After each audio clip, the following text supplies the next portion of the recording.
What's up, guys? It's Scopespy here, bringing you the second match in our UMG 2v2 competitive match. I uploaded the first video a couple days ago. It was a 2v2 hardpoint. We were playing on the gaming website UMG, and this is the second match of that gameplay. And today I just wanted to talk a little bit more about the competitive like I did in the first one, and also wanted to give a little shout out real quick to anyone who's watching the videos. Wanted to say thank you a lot. I also wanted to say if anyone is interested in also making content, if you're also a content creator, or if you just like to play, we'd love for you guys to add any of us on Xbox, and we'd be happy to play with you guys. Also, if you're into competitive gaming, me and Mino are two. We also have a third, and if any of you wanted to join in and play teams or something, we'd also be very happy to do that. So let me know. Now, getting into today's video and a little bit about the competitive scene. So far in Black Ops 4, it seems the go-to SMG is the SOG, which I'm using now, which is a little bit interesting. I've noticed playing Blackout in multiplayer, sometimes it seems like, even though they're the exact same guns in the same game, it seems like some of them end up getting used more often in Blackout than they do in the multiplayer here. I don't see the SOG as often in Blackout, although it is still very good. I find it to be not as strong. It doesn't seem as strong, as well as a gun like the Maddox.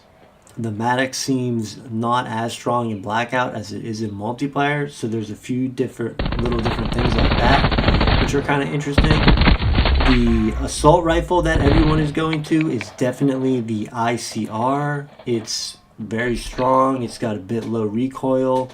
It's a 5.56, so it's slightly weaker than the 7.62 with the KN or the Rampart.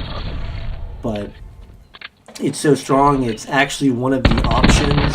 Whenever you're playing competitive, you can enable it or disable it because people find it to be pretty frustrating to play against.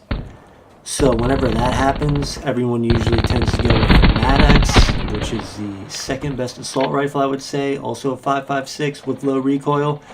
But right here, I wanted to give a little tip on what you see. I ran to this back spot here. We were calling it statue because there was that statue in the back there. It's good to give things call outs so you know what you're talking about.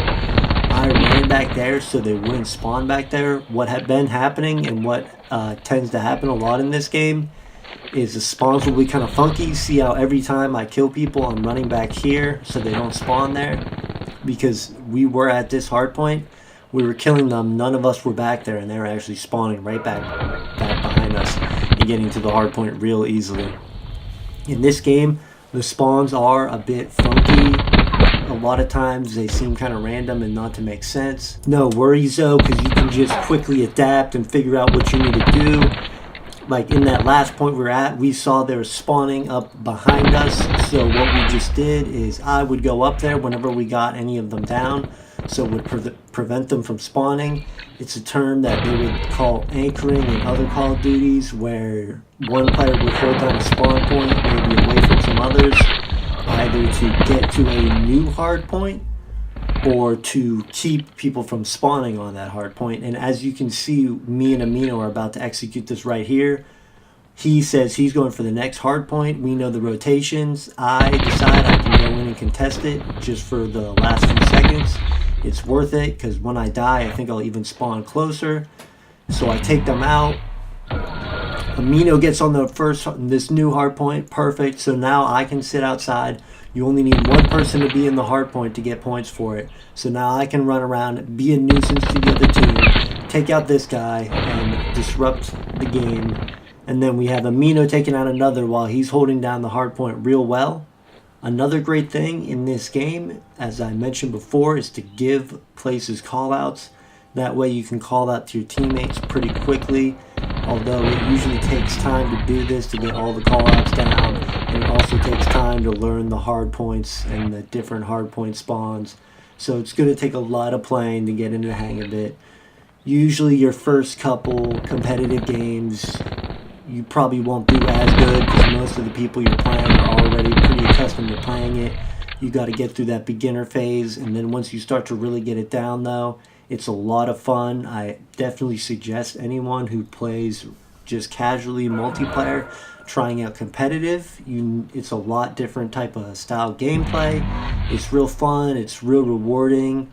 You get points and you move up in rank so you can see where you are compared to other people.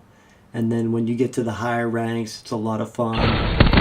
Also, there's different ladders, a team, doubles, singles, and whenever you click on the page, you see the top 25 teams on the ladder currently. So a lot of people, that's always what we strive to get to. So it's a lot of fun if you actually get up there. It's pretty rewarding. And it's just, as I mentioned, it's just a different style of pace, and I definitely suggest to anyone trying it out.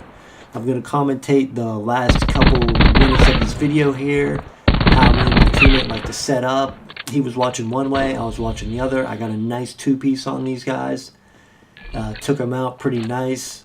I'm moving around, trying to run around, watch way. I see both of them coming here. I try to get some shots on him, couldn't take him out.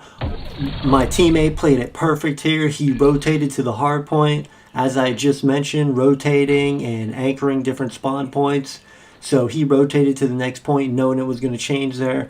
We're up pretty big. I'm watching this right side. He's watching the other way, so we're just communicating with each other. I see he takes both of them out here. Got some nice shots to help me. Was getting pretty used to the SOG. I haven't really used it too much. I'm not used to the recoil on the gun. And we're running around here. We're getting pretty close to the end. They're getting desperate. They're jumping in. I get a nice two-piece here. We're at 240. It's 250 to win. I'm running back, making sure they don't spawn here. At this point, don't even think they can make it here in time to get it. And no, they cannot. Wanted to say thank you to anyone who stuck out the video. We appreciate it. Love it. And I will see you guys in the next video.